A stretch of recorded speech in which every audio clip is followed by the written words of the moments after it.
दोस्तों इस चैनल पर हम टाइम टू टाइम कई फंड्स को रिव्यू करते रहते हैं, जिसमें कि आज मैं टाटा स्मॉल कैप फंड का लेटेस्ट रिव्यू लेकर आया हूं। यदि देखा जाए तो फंड की recent performance up to the mark नहीं रही, जिसकी वजह से कई इन्वेस्टर्स को फंड के ऊपर डाउट क्रिएट हो रहा है। तो आज हम इस फंड को सभी पर्सपेक्टिव से रिव्यू और एनालाइज करेंगे और इस फंड से रिलेटेड सभी सवालों के जवाब जानने की कोशिश करेंगे। तो दोस्तों इस इम्पोर्टेंट जानकारी के लिए वीडियो के लास्ट तक जरूर बने रहिए। तो चलिए फंड की शुरुआत फंड की बेसिक डिटेल से करते हैं। टाटा स्मॉल कैप फंड 2018 में लॉन्च हुआ था, यानी कि यहाँ पर फंड को लॉन्च हुए लगभग 6-7 साल का समय हो चुका है। फंड का बेंचमार्क इंडेक्स देखें तो ये निफ्टी स्मॉल कैप 250 टीआरआई है।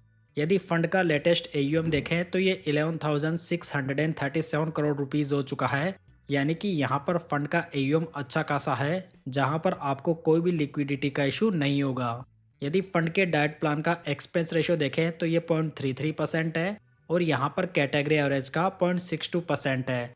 तो यहाँ पर ये कहा जा सकता है कि ये फंड आपको कैटेगरी के बाकी फंड्स के मुकाबले थोड़ा सस्ता पड़ेगा। यदि फंड का एग्जिट लोड देखें तो यदि आप 30 दिन के अंदर पैसा विड्रॉ करते हैं तो यहाँ पर आपको 0.50% का एग्जिट लोड देना पड़ेगा। तो देखा जाए तो ये चार्ज आपको बाकी फंड्स के मुकाबले काफ़ी कम पड़ने वाला है। यदि इस स्कीम के फंड मैनेजर्स को देखें तो इसे 2018 से मिस्टर चंद्रप्रकाश पडियार और 2023 से मिस्टर जितेंद्र खत्री मैनेज कर रहे हैं।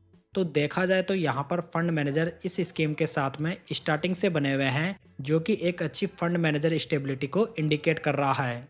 आप यहाँ पर फंड के 5 सालों के रोलिंग रिटर्न्स को देख सकते हैं, जहाँ पर 5 साल में मिनिमम रिटर्न्स की रेंज 27.71% है और मैक्सिमम रिटर्न्स 41.23% है। तो देखा जाए तो 5 सालों के पीरियड में फंड के मिनिमम और मैक्सिमम रिटर्न्स की रेंज काफ़ी बढ़िया है। वहीं पर यदि 5 साल के लिए मोर देन 20% के रिटर्न्स को देखें तो ये 100% टाइम्स आए हैं। कुल मिलाकर ये कहा जा सकता है कि फंड के रोलिंग रिटर्न्स तो काफ़ी बढ़िया हैं।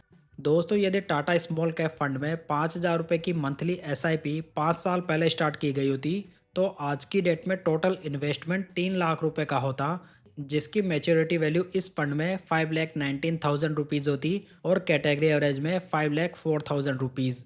वहीं पर दूसरी ओर यदि 5 साल पहले फंड में 1 लाख रुपए लमसम इन्वेस्ट किए गए होते तो यहाँ पर फंड में इसकी मैच्योरिटी वैल्यू 3,89,000 रुपीज़ होती और कैटेगरी एवरेज में 3,44,000 रुपीज़। तो यहाँ पर फंड ने एसआईपी और लमसम दोनों के मामले में कैटेगरी एवरेज से बढ़िया परफॉर्म करके दिया है। हालांकि प्रेजेंट टाइम में फंड में लमसम इन्वेस्टमेंट अलाउ नहीं है। चलिए दोस्तों अब फंड के ट्रेलिंग रिटर्न्स को इसके बेंचमार्क और कैटेगरी एवरेज से कंपेयर करते हैं। यदि लास्ट 5 ईयर्स के रिटर्न्स को देखें तो ये टाटा स्मॉल कैप फंड के 31.24% है और बेंचमार्क के ये 28.32% है। यहाँ पर फंड की रैंक 23 फंड्स में से 6th रही है। लास्ट 3 ईयर्स के रिटर्न्स को देखें तो ये टाटा के 21.72% है और बेंचमार्क के ये 22.51% है। यहाँ पर फंड की रैंक 29 फंड्स में से 17th हो चुकी है। बात करें लास्ट 1 ईयर के रिटर्न्स की तो ये फंड के नेगेटिव में 5.04% है और बेंचमार्क के ये पॉजिटिव में 0.59% है, जहाँ पर फंड की रैंक 42 फंड्स में से 40 हो चुकी है। वहीं पर यदि लास्ट 6 मंथ्स के रिटर्न्स को देखें तो ये फंड के 7.98% है और बेंचमार्क के ये 11.20% है, जहां पर फंड की रैंक 46 फंड्स में से 44 हो चुकी है। तो देखा जाए तो यहां पर लास्ट 5 ईयर्स में फंड के रिटर्न्स बेंचमार्क और कैटेगरी एवरेज दोनों से बढ़िया हैं, लेकिन लास्ट 3 ईयर्स में यहां पर पिक्चर बिल्कुल उल्टी हो चुकी है, जहां पर फंड की परफॉर्मेंस में काफ़ी बड़ा डिप देखा गया है, जहां पर यह फंड ना तो बेंचमार्क के रिटर्न्स को बीट कर पा रहा है, ना ही कैटेगरी एवरेज के। साथ ही फंड रिसेंट 6 मंथ्स और 3 मंथ्स में लगभग लास्ट रैंक पे पहुंच चुका है, जो कि देखा जाए तो एक बड़ा नेगेटिव पॉइंट बन जाता है।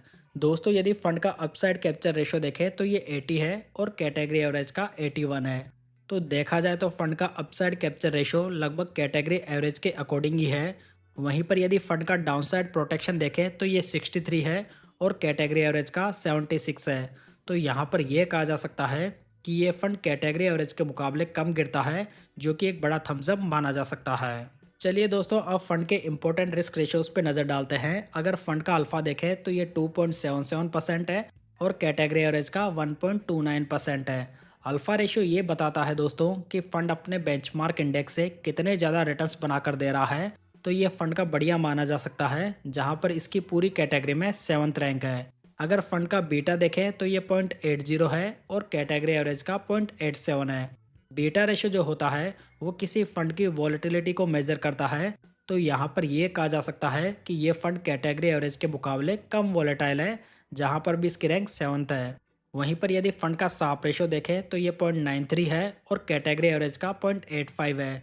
किसी फंड का साप रेशियो ये बताता है कि फंड कितने रिस्क फ्री रिटर्न्स बनाकर दे रहा है, तो ये भी फंड का ठीक माना जा सकता है, जहाँ पर भी इसकी रैंक 7th है। तो ओवरऑल देखा जाए तो फंड के रेशियोज तो बढ़िया हैं, लेकिन दोस्तों ये रेशियोज जो होते हैं वो लास्ट 3 ईयर्स के एवरेज रेशियोज हैं, जहाँ पर रिसेंट बैड परफॉर्मेंस की वजह से फंड के रिस्क रेशियोज में भी डिक्लाइन आया है। चलिए अब फंड का पोर्टफोलियो देखते हैं। यदि इसमें नंबर ऑफ स्टॉक्स की बात करें तो ये 61 है। टॉप 10 स्टॉक्स का वेटेज 32.54% है। पोर्टफोलियो का पीबी रेशियो देखें तो ये 3.31 है और इसका पी रेशियो 35.13 है। वहीं पर यदि हम स्मॉल कैप इंडेक्स का लास्ट 10 ईयर्स का एवरेज पी रेशियो देखें तो ये लगभग 30.10 है। तो यहाँ पर यह कहा जा सकता है कि फंड का करंट वैल्यूएशन थोड़ा हायर साइड पे है। अगर फंड की प्रेजेंट कैश होल्डिंग की बात करें तो ये 11.95% है, यानी कि फंड ने इतना पैसा कैश में होल्ड किया हुआ है जो कि इसे मार्केट अपॉर्चुनिटीज़ को ग्रैब करने में मदद कर सकेगा। वहीं पर यदि फंड का टर्नओवर रेशियो देखें तो ये 17% है।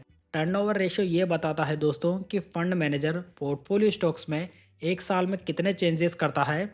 यदि ये चेंजेस कम होंगे तो ये पोर्टफोलियो स्टेबिलिटी के लिए बढ़िया माना जाएगा। तो देखा जाए तो यहाँ पर फंड का टर्नओवर रेशियो काफ़ी बढ़िया है, जहाँ पर हमें ये पता लग रहा है कि ये फंड बाई एंड होल्ड की स्ट्रेटेजी को फॉलो करता है, जिसकी वजह से यहाँ पर रिस्क की मात्रा बाकी फंड्स के मुकाबले थोड़ी कम हो जाती है। अगर फंड का एसेट एलोकेशन देखें तो इन्होंने लार्ज कैप में कोई भी एक्सपोजर नहीं लिया हुआ है।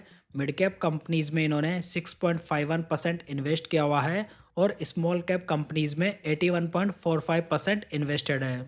तो देखा जाए तो यहाँ पर फंड का most of investment small cap companies में ही है, जो कि ठीक माना जा सकता है। यदि फंड का सेक्टर वाइज एलोकेशन देखें तो इन्होंने services, chemical, metal and mining, capital goods और फाइनेंशियल में हाईएस्ट एक्सपोजर बनाया हुआ है। खास बात यहाँ पर यह है कि इन्होंने किसी भी एक सेक्टर में मोर देन 20% का एक्सपोजर नहीं लिया हुआ है, जो कि रिस्क मैनेजमेंट के हिसाब से बढ़िया माना जा सकता है। साथ ही आप यहाँ पर टाटा स्मॉल कैप फंड के टॉप 25 स्टॉक्स की लिस्ट को देख सकते हैं, जहाँ पर भी इन्होंने किसी भी एक स्टॉक में बहुत ज़्यादा एक्सपोजर नहीं लिया हुआ है।